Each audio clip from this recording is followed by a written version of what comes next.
Now, as we go through the technology, and this is the heart of what I've got to say today, if you have any questions when you get to this part, ask me. The main parts of any of these bird devices, and they're all very similar. You'll see as we go through here, they all have the same basic parts in them. The fusee box is much more complicated. The fusee movement's much more complicated, but there's a power source, mainspring, because they're all wind up. There's a sound control, something that makes the pitch, makes the sound, changes the sound. Sound power, which is air, because these are basically like any other air device. The sound source, which is, well, you'll see, mostly the whistle. The mechanical controls that make this whole thing work together. The bird itself. And then I'll go briefly through how the knee bone connects to the thigh bone. Okay. This is a fusee movement portion. This is the actual fusee itself. This comes originally from clockmakers. And what it's supposed to do is to make the clock run the same time over the whole winding period of time. Back in these old days, and this is in the 1700s and even earlier, we didn't have the steels we had later. And so when they made a steel mainspring, it was strong at the beginning, and then it got weaker and weaker and weaker. And so to overcome and try and smooth out the amount of power available over time, the mainspring is in here, and you wind this up, and then well, you wind it up here. And you wind the chain through this spiral, and it turns out that the spiral is tapered. It's not so obvious in here as we have another picture later on, but it's tapered so that when you get a stronger pull when the spring is weak, and a weaker pull when the spring is strong. And it's a lot of complexity, and as soon as they found stronger, better steels, they just eliminated it. So you don't get this very often, or very long. Probably in the early 1800s, fusees are gone, and they've switched over to just simple clock barrels. But anyway, you'll hear the term fusee. The better boxes, all the Rochats, the Brugiers, all those Frizzards were all fusee boxes, and that's what they mean when they fusee. It has this kind of smoothing out mechanism so that they get same amount of power over time. Now, it's not as critical in a bird box as it is in a clock, because you wind the clock, and even if it's a 30-hour clock, you'd like it to be accurate over at least 24 hours. With a bird box, if it gets a little weak at the end, it's not going to be the end of you. But nevertheless, the clockmakers, since they were doing this for clocks, did it for the bird boxes as well. So that's what a fusee is. I should have shortened this time period, but I didn't. Okay, now, this is the bellows in a fusee box. Now, as I go through this first section, oh, okay, yeah, I can use my point. Oh. Oh. Uh-oh. Yeah, it's working. Okay. As we go through this first section, it's devoted primarily to fusee boxes. They're the most expensive, they're prettiest, and they're the most desirable if you can afford them. And that's the basis of all the future movements.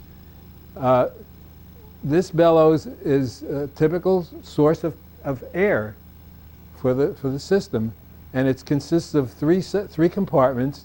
There's a compartment here and in here, and then this is a reservoir in here, and it works like an accordion. It's hinged in here, and there's the pin here. Makes this one go up and down, and pumps air into this one, which then feeds air into the sound system. It's very hard to redo these. It's expensive to redo these, and you'll see why when the change was made to eliminate this kind of bellows, it made all these bird boxes and bird devices a lot cheaper and more available to the masses. That was one of three major changes. They did away with the fusee, they simplified this, and they simplified the sound source.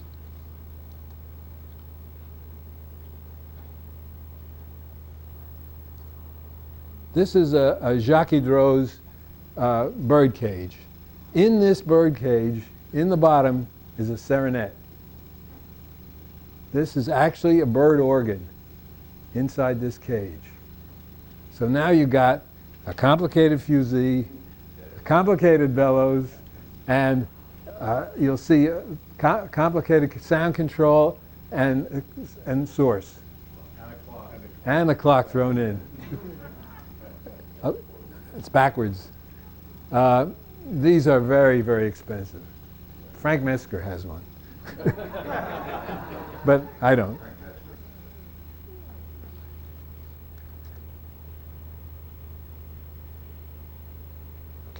There you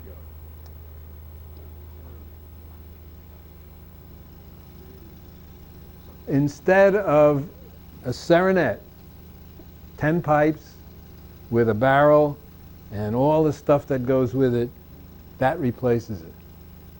That's a slide whistle.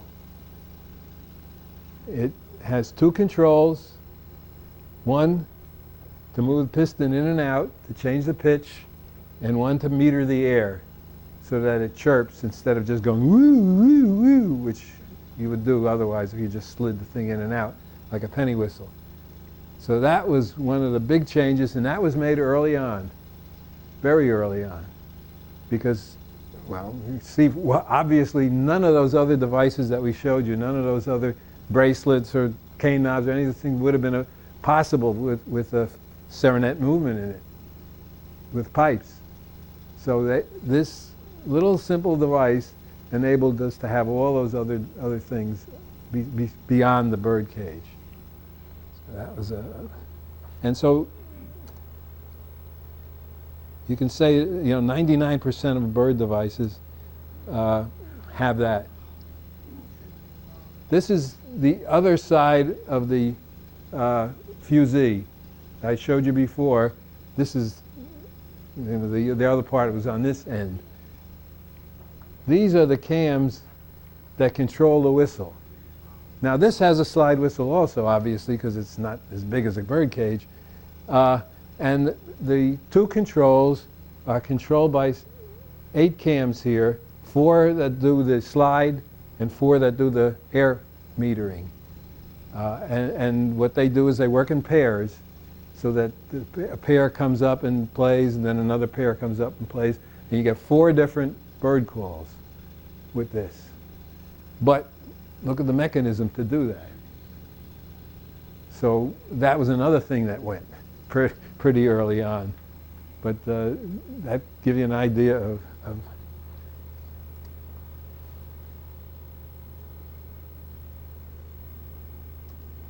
now the bird.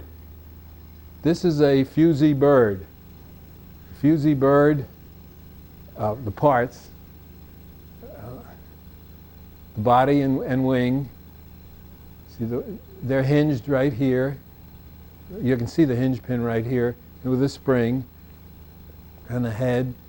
This has 3 controls here. It's not really obvious, but the beak and tail, the beak opens and closes, and the tail goes up and down. The wings flap. It's another control. And the third control is to turn the head of the bird. So it's very complex because now you have 3 different controls. And you'll see the later models, they eliminated all that and put 1 control in there. They eliminated the head turning and made 1 control do the other functions. So that's another reason why fusee mechanisms are expensive, because they're much more complicated. They do more, but they cost a lot more.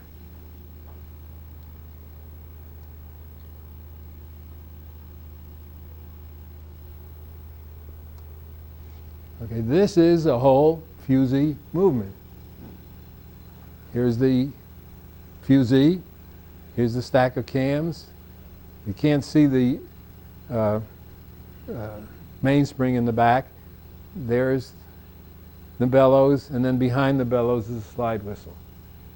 And there's the bird. Of course, he's laying down in his nest. And there's some more mechanism which was eliminated later on to raise and lower the lid. Nowadays, and early on, they just raised the lid with one little arm, and when the thing was done, to move the arm down, the lid slams shut. On all the fusee boxes, the lid is actually geared. It opens slowly, closes slowly. Doesn't slam shut. All that went.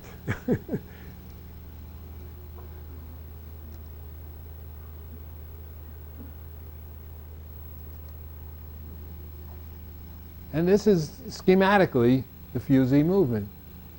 Here's the tapered fusee that I mentioned. There's the mainspring. Here are the cams.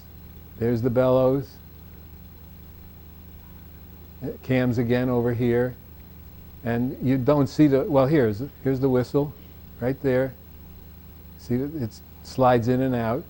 And here are the control arms to do the whistle work. And it's fairly straightforward. When you turn it on, they start to work and do their thing. You raise the bird. Of course, that doesn't show here. The bird part of the mechanism doesn't show. It's right in here. There's the controls for the bird itself. The three controls that make the bird do his thing.